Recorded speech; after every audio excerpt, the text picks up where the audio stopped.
Урайымов Мирлан агабыздын апасы. Не дейсиз апа булардын кылыктарына? Айта албайм, мен эчтекени айта албайм. Булар мен балам эч качан коррупцияга илешкен эмес, эч качан элдеп жүргөн бала болду. Тентип издеп чыгыштык. Алып кетишти. Мен телефонун алып кетти, кыздын телефонун алып кетти. Болгон нерсеси ошол эле болчу, башка техник.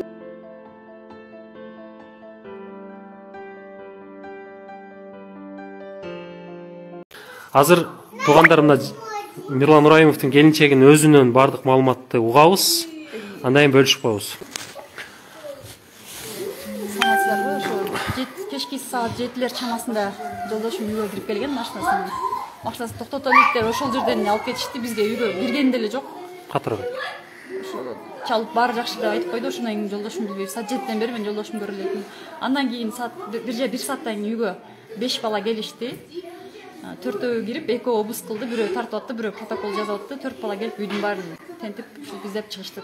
Алып кетишти. Мен телефонун алып кетти, кыздын телефонун алып кетти. Болгон нерсеси ошол эле болчу, башка техника жок болчу үйдө. Кызыңыздын дагы телефону, сиздин дагы. Меникин да алып кетти, кызым. Алар буга чейин чакыруу бергенби? Мен точно билбейм, бирок жолдошум айткан эмес, берди. Берилген эмес демек. Эгер берилсе айтылмак. Башка эч нерсе алып кетпедиби? Процессор бар эле. Эски иштебейт десем деле ошону көтөрүп кетишти. Анан бир кагаздар бар экен, колго жазылган. Ошол мындай эле ыр түрүндө ошолорду алып кетти. Сиз кандай ойлойсуз муну азыр? Мен жаш балдар сындырып атат деп ойлойм. Себеби бугандай эли жерине күйгөн адам жок болчу. Буга чейин эч кандай чакыруу болбосо? Чакыруу болгон жок, мен түшүнгөн жокмун. Мага обыск деген протоколун көрсөткөндө Оразайым Нарматованын диплому боюнча. Оразайым Нарматованын диплому причем биз тут причем ошону түшүнгөн жокмун да мен. Аны ошол жактан изилдеш керек да, биздин текшерүүсүнө. Нарматованын диплому. Мына урматтуу мекендештер, азыр өзүңүздөр уктуңуздар. Мыйзам боюнча ар бирине чакыруу бериш керек. Анан эгер барбай койсо, баш ийбей койсо, анан азыркыдай көрүнүш кылса болот. Азыр мына жеңем айтат, жеңем телефонун алыптыр. Ошол эле Урайымов Мирландын кызынын телефонун алып кетиптир. Ал телефондордо кызынын телефонунда эмне бар? Келинчегинин телефонунда эмне бар? Бул деген тек гана ушул мыкты кыргыздын жигиттерин оозун жабуу же болбосо сындыруу гана аракети. Жеңе, не дейт элеңиз сиз ушул азыркы кылып аткандарына кандай көз караштасыз? Мирлан акыркы негизи 5-6 жылдан бери Кыргызстан деп жүрөт. Негизи биздин көп мүмкүнчүлүктөр болгон, өзүнчө иштегенге бүт көп нерсени отказ кылып, ошо элим жерим деп күйгөн балдардын бири. Мындай күйгөн балдар аз болуш керек, эл жерин. Кызаат болбоң. Эгер булар ушундай мыйзамсыздык кылып аткан болсо, булар түбөлүктүү эмес жеңе. Мен азыр бул балдардан сурадым, каякта, качан келет десем, белгисиз деген жок. Иштер жүргөндөн кийин эртең көрөсүзбү иш кылса деп жооп беришкен жок да. Биз да 3 саат издедик. Көмүскөдө да. 3 саат издедик. Каерде экенин таппай, акыры ошол республиканский УКМКда экенин билдик. Ага чейин бизге дагы айтпай, ар жакта билбейбиз деген гана жоопту алып аттык. Өзүңүздөр көрдүңүздөр азыр. Ушундай кыргыздын жигиттерин сындырууга аракет кылып атышат. Эгерде Урайымов Мирлан айтып келген болсо, буга чейин кыргыздын көйгөйүн айтып келди. Өзүнүн ичиндеги билгенин айтып келди. Ал эч качан мамлекеттик кызматта иштеген эмес, дагы бир жолу кайталап коеюн. Же болбосо бир жерден коррупциялык иш кылып, элдин ырыскысын жеген эмес. Ушундайында кыргыздын мыктылары бекем туралы. Ар бир кыргызмын деген жигиттин өзүнүн оюм бар. Өзүм кыргыз үчүн башымды саям деген ар бирибиздин башыбызга бул нерсе келиши мүмкүн. Эртең менин дагы башыма келиши мүмкүн. Бирок биз сынбайбыз буга. Сындыра албайсыңар бизди эч качан. Ошондуктан моундай мыйзамсыздык нерсени токтотуп кой берип коюшуңарды биз талап кылабыз. Мына азыр энебизди да зар какшатып атат. Кандай сап илебаңыз. Мына Урайымов Мирлан агабыздын апасы. Не дейсиз апа булардын кылыктарына? Айта албайм, мен эчтекени айта албайм. Булар мен балам эч качан коррупцияга илешкен эмес, эч качан элдеп жүргөн бала болчу. Неге мындай кыласыңар? Мен эл үчүн иштесин деп ушу баламды эл үчүн иштедиңиз деп элге бердим эле. Апа, ыйлап ал. Неге мындай кылышат булар? Мен Эгер чыдабайм, мен буга. Чыдабайм мен буга.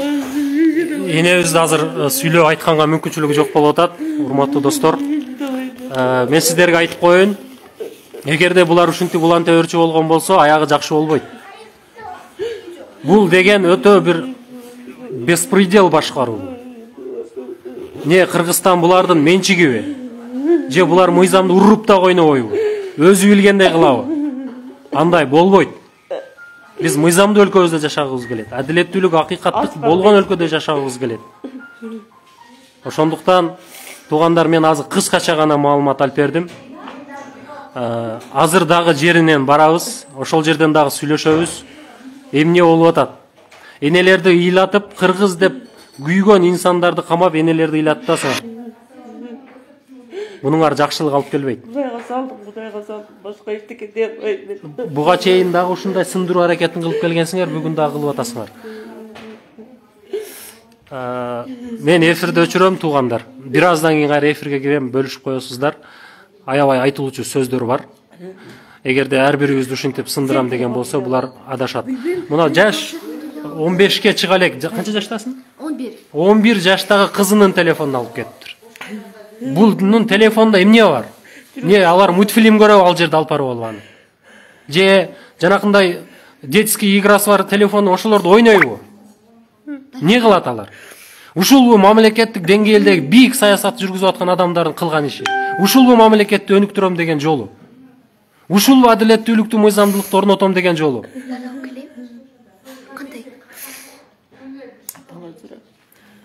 Талант Имаров, өзүңөр жапкылачы табалабай. Силерге окшогон акмактардын айынан кыргыздын мыктыларын жеп келген. Жанакындай бийликке, мансапка, акчага суусагандар жеп келген. Өлбөчүдөй сезилишип. Мындай болбойт, туугандар. Өзүңдүн оюңду айтсаң, өзүңдүн пикириңди айтсаң эле, алып барып үйүңө келип тинтип, кызыңын, аялыңын, өзүңүн баардыгын телефонун алып будуңчаң кылыш, бул шартпы?